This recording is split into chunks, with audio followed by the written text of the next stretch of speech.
ഉരുൾപൊട്ടലിന് ഏതാനും മണിക്കൂറുകൾ മുമ്പാണ് ചൂരൽമല പുഞ്ചിരിമട്ടം പ്രദേശങ്ങൾ 24 വാർത്താ സംഘം സന്ദർശിച്ച് മടങ്ങിയതേയുള്ളൂ. എന്ന് പറഞ്ഞാൽ ഈ മഹാദുരന്തം ഈ വയനാടിൻ്റെ മണ്ണിൽ പെയ്തിറങ്ങുന്നതിന് ഒരു ദിവസം മുമ്പാണ് നമ്മുടെ വാർത്താ സംഘം അവിടെ എത്തിയത്.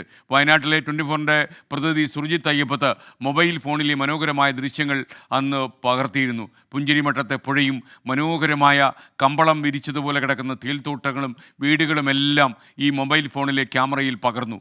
അന്ന് ഈ നാട് വളരെ മനോഹരിയായി കിടക്കുകയായിരുന്നു. ഇന്ന് ഈ നാട് പൂർണ്ണമായും അപ്രത്യക്ഷമായി. റിപ്പോർട്ടിലേക്ക്. ഉരുൾപൊട്ടൽ ഉണ്ടായതിന്റെ തലേ ദിവസം ഏകദേശം ഉച്ചതിരിഞ്ഞ് 3 മണിയോടുകൂടിയാണ് ഞാൻ ഈ പ്രദേശത്തേക്ക് എത്തുന്നത്. അന്ന് ഞാൻ ഫോണിൽ ചില ദൃശ്യങ്ങൾ പകർത്തിയിരുന്നു. ആ ദൃശ്യങ്ങളും ഇന്നത്തെ ദൃശ്യവും ഒന്ന് കാണാം.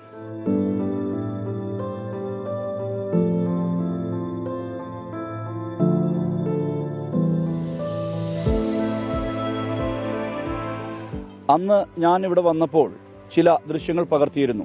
ആ ദൃശ്യങ്ങളിൽ ശേഷിക്കുന്ന ചില കാര്യങ്ങൾ, ഒന്ന് ആ കാണുന്ന പച്ച വലമതിലാണ്. ഏലക്കാടിൻ്റെ ഓരത്താണ് അതുള്ളത്. ആ വഴി ഒരു പാത കടന്നു പോകുന്നുണ്ട്. അതിന് തൊട്ടിപ്പുറത്ത് ഒരു പാലമുണ്ടായിരുന്നു. ആ പാലത്തിന് മുകളിൽ നിന്നുകൊണ്ടാണ് ഞാൻ അന്ന് ഇവിടുത്തെ പ്രദേശവാസികളുടെ ആശങ്കയടക്കമുള്ള കാര്യങ്ങൾ പകർത്തിയത്. അതിനുശേഷം ഇവിടെ താഴേക്ക് വന്നു. ഇവിടെ ഒരു റിസോർട്ട് ഉണ്ടായിരുന്നു. ആ റിസോർട്ടിന്റെ ദൃശ്യങ്ങളും പകർത്തി. പാലത്തിൽ ചില നായ്ക്കളുണ്ടായിരുന്നു. ആ നായ്ക്കളുടെ ദൃശ്യങ്ങളും പകർത്തി. അതിൽ നായ്ക്കളുടെ ദൃശ്യവും ഒപ്പം തന്നെ ഈ പച്ച മതിലും വലമതിലും നമുക്ക് ഇപ്പോഴും കാണാൻ കഴിയുന്നുണ്ട്. ഈ പ്രദേശവാസിയായ സുൽഫിക്കർ നമ്മോടൊപ്പം ചേരുകയാണ്. അതായത് ഇവിടെ ഞാൻ എത്തുമ്പോൾ ഇദ്ദേഹം എന്നെ കണ്ട ഒരാളാണ്. തൊട്ടടുത്താണ് വീട്. ഇക്ക, നിങ്ങൾക്ക് ആ സമയത്ത് എങ്ങനെയായിരുന്നു? ഞങ്ങളുടെ വരവ് നിങ്ങൾ കണ്ടിരുന്നില്ല? ഞാൻ കണ്ടിരുന്നു. ഞാൻ ആ സമയത്ത് മേപ്പാടി പോയി തിരിച്ചു വരുന്നു. നല്ല മഴ, ഉച്ച സമയം, ഏകദേശം ഒരു 1:30 ഇടയിലാണ് ഞാൻ വരുമ്പോൾ നിങ്ങൾ ചുരുൾമല പാലത്തിൻ്റെ അവിടെ നിങ്ങളൊരു വീഡിയോ എടുത്തുകൊണ്ട് നിൽക്കുന്നതായിരുന്നു. അത് കഴിഞ്ഞ് ഞാൻ ഇങ്ങോട്ട് വന്ന് വീട്ടിലിരുന്ന് ആ സമയത്തായിരിക്കും ഞാൻ കാണുന്ന ആ വീഡിയോ നിങ്ങൾ ഇവിടുന്ന് മുണ്ടക്കായി എടുത്തിട്ടുണ്ടാവും. ഏകദേശം ഒരു 3 മണിയില്ലേ, ആ 3 മണി സമയത്ത് ആ പാലം കഴിഞ്ഞ് ഇവിടെ എൻ്റെ തൊട്ടതായ എൻ്റെ ഒരു സുഹൃത്തിൻ്റെ വീടാണ്. ആ വീടില്ല.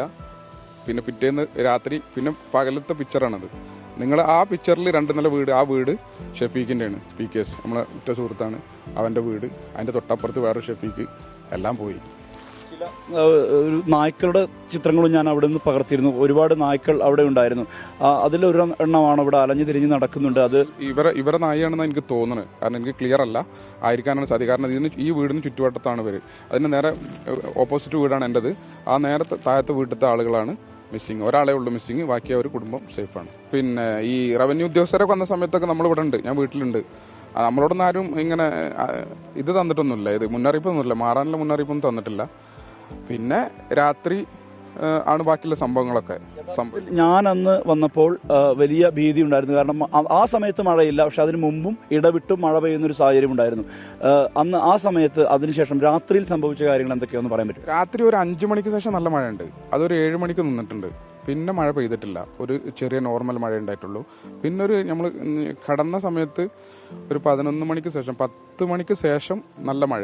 പൊട്ടിക്കഴിഞ്ഞിട്ട് രാവിലെ വരെ മഴ തന്നെയാണ്. നല്ല കണ്ടിന്യൂ ആയിട്ടുള്ള മഴയാണ്. ഈ ഭാഗത്തേക്ക് വരുമ്പോൾ ഇവിടെ ഉണ്ടായിരുന്ന വീടുകൾ ഒക്കെ പലതും ഭാഗികമായി തകർന്നു കിടക്കുന്നതും എല്ലാം തന്നെ കാണുന്നുണ്ട്.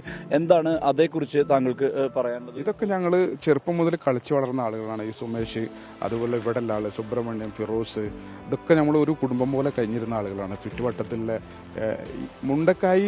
മുണ്ടക്കായിൽ ഏകദേശം എല്ലാവരും ഞങ്ങൾ ചെറുപ്പം മുതലേ എന്താ പറയുക, എല്ലാവരും തമ്മിൽ വ്യത്യസ്ത മതങ്ങളെല്ലാം ഉണ്ടെങ്കിലും ഞങ്ങൾ നാടിനൊരു ഐക്യം ഉണ്ടായിരുന്നു.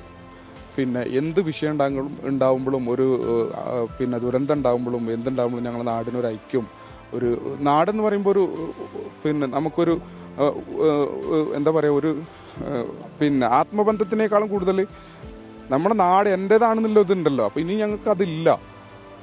എവിടൊക്കെയാണ് എങ്ങനെയൊക്കെയാണെന്നുള്ള ഒരൈഡില്ല. നമ്മളിപ്പോൾ തൽക്കാലമായിട്ട് വാപ്പാനും ഉമ്മാനൊക്കെ ഇവിടെ എൻ്റെ സിസ്റ്റേഴ്സിൻ്റെ വീട്ടിലാണ് ആക്കിയിട്ടുള്ളത്. ഇനി മുന്നോട്ട് എന്താണെന്നുള്ള ആണ് വിവരങ്ങൾ നൽകിക്കൊണ്ടിരുന്നത്. പ്രിയപ്പെട്ട പ്രേക്ഷകരോട് ഒരിക്കൽ കൂടി ഞാൻ പറയുകയാണ്, ഈ മഹാദുരന്തം അരങ്ങേറുന്നതിൻ്റെ തൊട്ട് തലേന്ന് ഈ അപകടത്തിൽപ്പെട്ട സ്കൂൾ ഉൾപ്പെടെയുള്ള എല്ലാ സ്ഥലങ്ങളും സന്ദർശിച്ച് നമ്മുടെ സുർജിത്തിൻ്റെ നേതൃത്വത്തിലുള്ള വാർത്താ സംഘം വാർത്തകൾ റിപ്പോർട്ട് ചെയ്തിരുന്നു. എന്നാൽ ഒരിക്കലും നമ്മൾ പ്രതീക്ഷിച്ചില്ല ഈ വാർത്തകൾ പ്രേക്ഷകരിലേക്ക് എത്തിക്കുമ്പോൾ ഇത് അതിൻ്റെ പിറ്റേന്ന് വലിയൊരു ദുരന്തത്തിൻ്റെ വാർത്ത നമ്മളെ കാത്തിരിക്കുന്നു എന്ന്.